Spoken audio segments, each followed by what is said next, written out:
It's kind of surreal being back here, just thinking about it did happen like right around this area, and I haven't been on the track since then, so. Caleb Perkins is a Revere High School speedster. He feels at home on the track where it seemed nothing could slow him down. But on the afternoon of March 18th, Caleb's life would hang in the balance, a day he has no memory of. I have no idea what happened that day.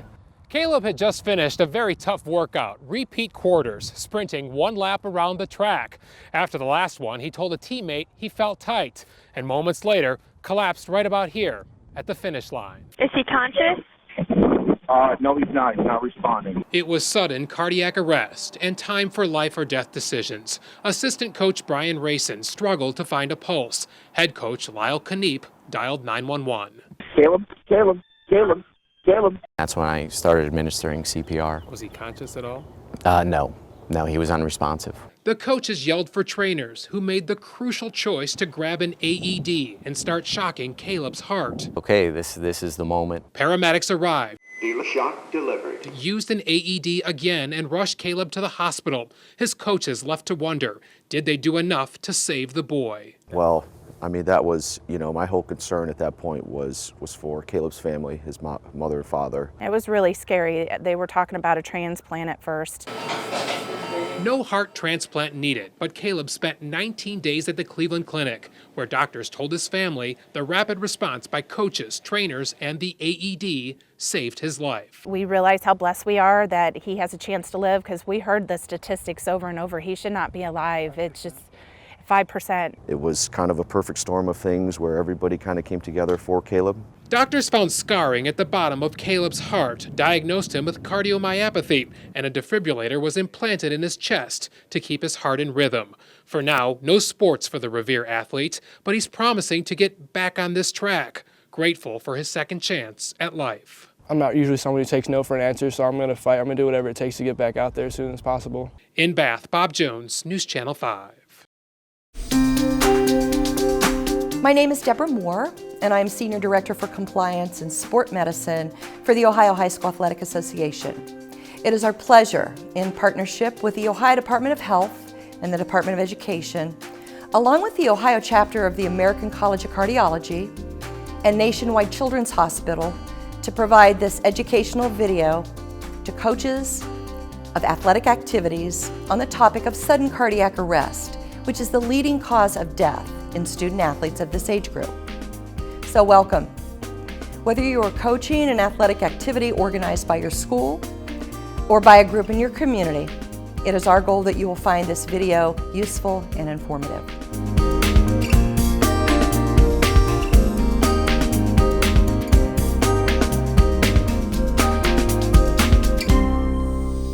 Hello.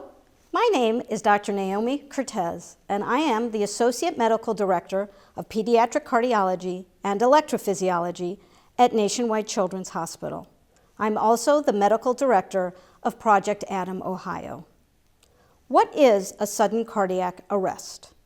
A sudden cardiac arrest occurs when the heart suddenly and unexpectedly stops beating, cutting off all blood flow to the brain and other vital organs. Sudden cardiac arrest is fatal if not treated immediately, most often by a defibrillator. What causes sudden cardiac arrest? The causes of sudden cardiac arrest can be divided into three categories. First, structural heart disease. This may or may not be present from birth and therefore is not excluded with one evaluation. Second, electrical heart disease. This occurs when the heart is formed normally, but there is a problem with the electrical system that controls the heartbeat. And third is situational. Situational causes include individuals who have completely normal hearts, but then either are hit in the chest with an object or develop an infection of the heart, causing a sudden cardiac arrest. Your family history can be an important warning sign of a high risk of a sudden cardiac arrest. Family history of premature death, sudden and unexpected, before age 50 because of heart disease in one or more relatives is concerning. Also be aware that sudden cardiac death may manifest as a suspicious drowning or a single car accident. One should think about the presence of a disability from heart disease in close relatives younger than 50. Family history of the following conditions may put your child at risk of sudden cardiac arrest: hypertrophic cardiomyopathy, a thick heart, or dilated cardiomyopathy, a big heart, long QT syndrome, Marfan syndrome, or other rhythm problems of the heart. Certain symptoms can be warning signs of an impending sudden cardiac arrest. These symptoms should prompt you to have your child evaluated by a healthcare professional. They include 1, chest pain or discomfort with exercise; 2, unexplained fainting or near fainting, especially during or immediately after exercise. Fainting from dehydration does not typically occur during exercise. 3, unexplained tiredness or shortness of breath with exercise. And 4, unusually fast heartbeats associated with exercise. Other reasons to be evaluated by a healthcare professional would be prior recognition of a heart murmur, high blood pressure, or prior heart evaluation by a physician. I'm Dr. Peter Aziz, a pediatric cardiologist here at the Cleveland Clinic. Despite everyone's best efforts, sometimes a young athlete will experience a sudden cardiac arrest. For those of you who have had any CPR training, you may recognize the term chain of survival. These are the links in the chain to help anyone survive a cardiac arrest. Depending on where a young athlete is participating in an activity, you may or may not have close access to an automated external defibrillator, or AED. Many, but not all schools have AEDs. They may be near the athletic facility or may be close to the school office. Be aware of where you see them when you're at a sporting event. Many of you are not involved in school sports, but are involved in community sports. Take a look around to see if there are AEDs nearby. While not all schools have AEDs, they are required to have an emergency action plan. Schools must have an effective communication system, identify and train employees in CPR and AED use, and practice and review their emergency action plan on a regular basis. The Ohio High School Athletic Association's preferred plan is anyone can save a life. Schools can also develop their own emergency response plan for sudden cardiac arrest. To review the chain of survival, if you witness a youth experiencing a sudden cardiac arrest, first remain calm. Panic and chaos are never helpful in these situations. The links to the chain of survival are: 1, early recognition.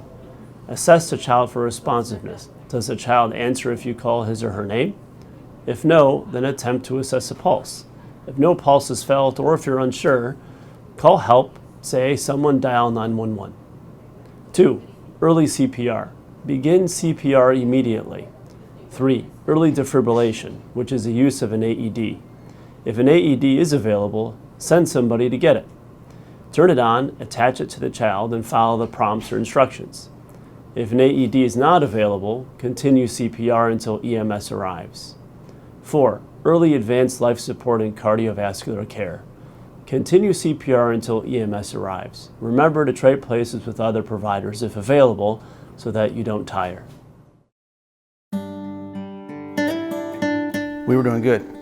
My wife, myself, my oldest son Seth, who's 15, my youngest son Cole is 13. Cole was getting ready to have a physical for football, and a heart murmur was detected via our family care provider.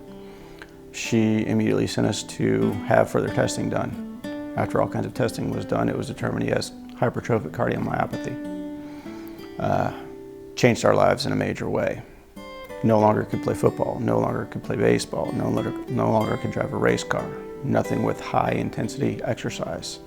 What we found he could do is play golf, which was totally cool as far as his care provider was concerned. He was allowed to do this. It's not a high energy sport. It does keep him relatively fit. No issues, no problems. We were at his training facility on the north side of Columbus, just beginning a training program, and he went down. I saw him go down. Very scary.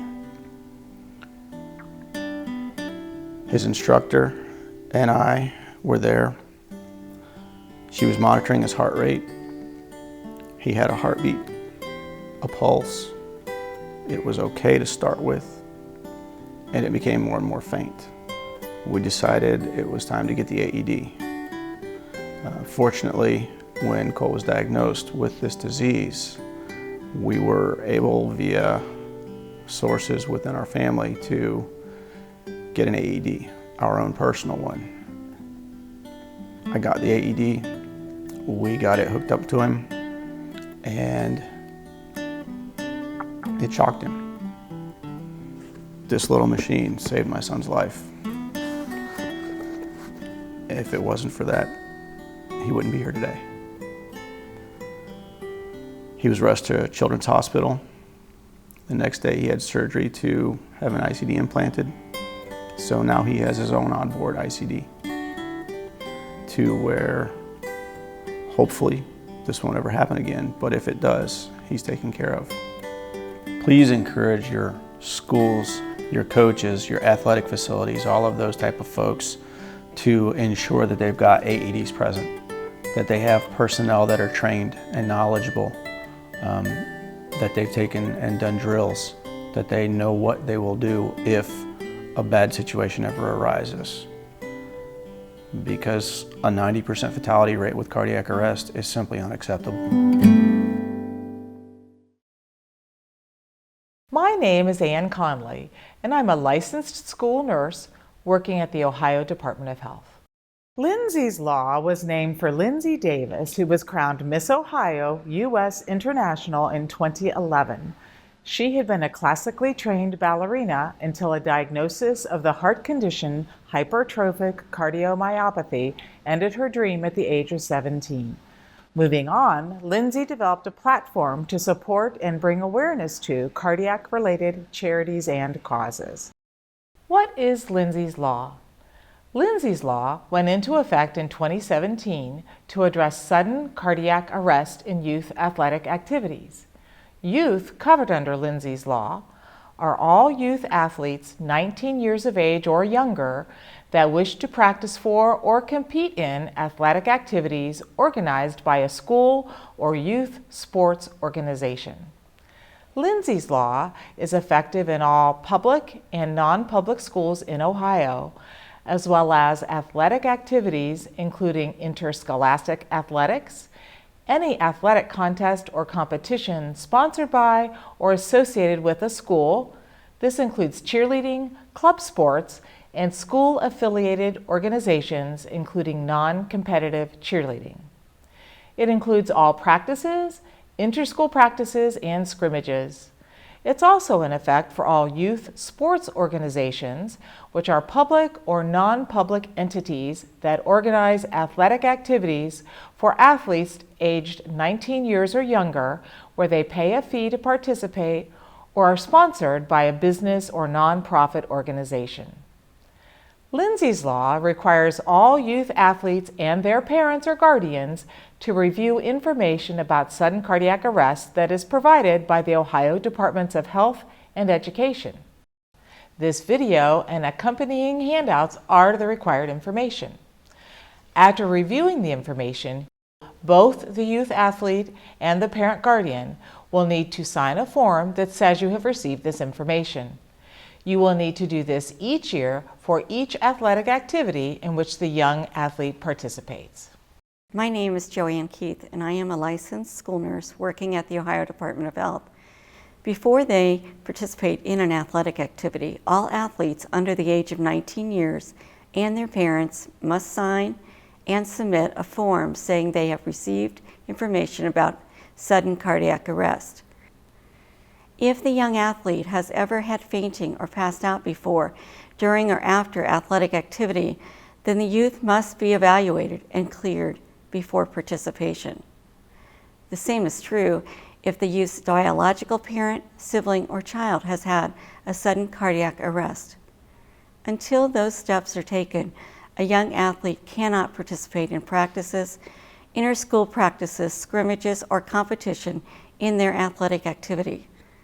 During an athletic activity, if the athlete faints or passes out, the coach must remove him or her from participation. The youth may not return until cleared by a healthcare provider in writing. Lindsay's Law lists the healthcare professionals who may evaluate and clear youth athletes either before participation or if they have been removed from play. If a young athlete needs to be evaluated, they can visit a physician, a certified nurse practitioner, a clinical nurse specialist, a certified nurse midwife, physician's assistant, or licensed athletic trainer.